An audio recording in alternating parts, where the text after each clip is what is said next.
जय श्री राम दोस्तों। आरक्षण और SC ST कानून है ना, जिसकी बदौलत जो भीमटे हैं वो उछलते हैं, या तो आरक्षण पे उछलते हैं या तो SC ST कानून पे उछलते हैं।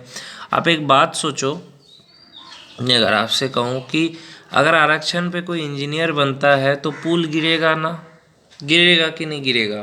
बिल्कुल गिरेगा। उसी तरीके से अगर आरक्षण पे कोई डॉक्टर बनता है तो मरीज मरेगा कि नहीं मरेगा? मरेगा। फिर भी आरक्षण लेने के बावजूद आज भी ब्राह्मण आगे है, आरक्षण उनको मिल गया है, फिर भी हिंदू आगे है। देख लो आप, हिंदू हर चीज़ में आगे है, पढ़ाई में देख लो हिंदू आगे है। लेकिन ये बात उन लोगों तक समझ में नहीं आती है। क्या डॉक्टर भीमराव अंबेडकर साहब ने सारा संविधान लिखा था? ये पूछो उनसे, और कोई तो था ही नहीं, वही बैठे थे, उन्होंने सारा लिख दिया। डॉक्टर भीमराव अंबेडकर के साथ कुछ हिंदुओं ने थोड़ा अत्याचार किया, मान के चलो अत्याचार हुआ, मैं मानता हूँ। अगर आपके साथ अत्याचार होगा तब क्या कहेंगे कि सारा इंसान ही बुरा है कि नहीं? ऐसा तो नहीं कह सकते, अच्छे इंसान भी है। तो डॉक्टर भीमराव अंबेडकर साहब ने बदला लेने के लिए पूरे हिंदू समाज को ही अपना दुश्मन मान लिया, है ना, अपना पर्सनली बदला लेने के लिए, कि हिंदू धर्म में ये पाखंड है, हिंदू धर्म में वो पाखंड है। पर्सनली बदला था। और फिर सोचा कि अगर गाली बोलेगा कोई भीमटा तो SC ST कानून है, और कोई प्रतिक्रिया करे तो बच जाएंगे उससे। तो सोचो कितना चालाक था वो इंसान, मानना पड़ेगा। वो भी सिर्फ एक धर्म को टारगेट करना। आजकल नास्तिक होने का मतलब क्या है? सिर्फ सनातन धर्म को टारगेट करो तो आप नास्तिक हो। आप इस्लाम के बारे में नहीं बोल सकते हो। जो लोग कहते हैं ना हम नास्तिक है, ये जो भीमटे होते हैं, इस्लाम के लिए नहीं बोल सकते, क्योंकि अपनी बहन दे देते हैं ना मुल्लों को, ये मेरी बहन का हलाला करो।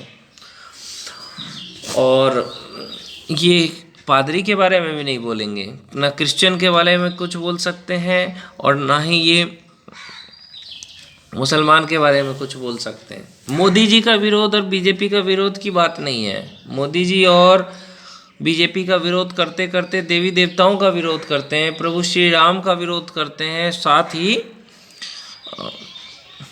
कथावाचकों का भी विरोध करते हैं, सनातन धर्म और संस्कृति का भी विरोध करते हैं।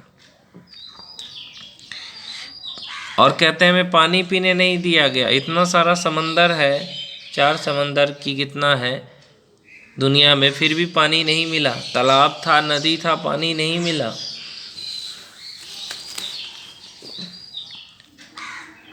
नहीं मिला पानी। तो इन सब चीज़ों को समझने की कोशिश करें। और खुद को कहते हैं कि हम बौद्ध धर्म से हैं, समझे? अगर राम जी को तुम इंसान भी मानो ना, तो राम जी ने अच्छे काम ही तो किए हैं, फिर भी कुछ हरामी लोग जो है उनकी कमी निकालते हैं। शिवलिंग का मजाक उड़ाएंगे। तो आप बीजेपी के अलावा कोई भी पार्टी दिखा दो जो सनातन धर्म की बात करती हो, क्योंकि बीजेपी सनातन धर्म की ही बात करती है। बाकी पार्टियां जो है ना, वो मुल्लों मौलवी और कटमुल्लों और क्रिश्चियन की बात करती है। क्या मुसलमान कभी हिंदू का हो सकता है? बिल्कुल नहीं हो सकता, चाहे कितना भी अच्छा मुसलमान हो। मुसलमान फिराक में रहता है कि कभी एक हिंदू को निपटारा कर दूं। 10 मुसलमान के बीच में एक हिंदू अपने आप को सुरक्षित महसूस नहीं करता, लेकिन 10 हिंदू के बीच में अगर एक मुसलमान है तो वो सुरक्षित है, क्योंकि हम सेक्युलर है। अगर मोहम्मद साहब के बारे में कोई बोल दे तो उसका सर तन से जुदा हो जाएगा, से माफ़ी मांगनी पड़ेगी उसको। लेकिन वो अगर हमारे राम जी को गाली दे कोई भी, तो कोई असर नहीं होता। तो यही सारी चीज़ें हैं। लेकिन अब हिंदुओं को सोने की ज़रूरत नहीं है, जागने की ज़रूरत है, अपने संस्कृति और धर्म को बचाने की ज़रूरत है। कब तक हिंदू सोया रहेगा? अब तो जाग जाए, अपने धर्म को बचा ले।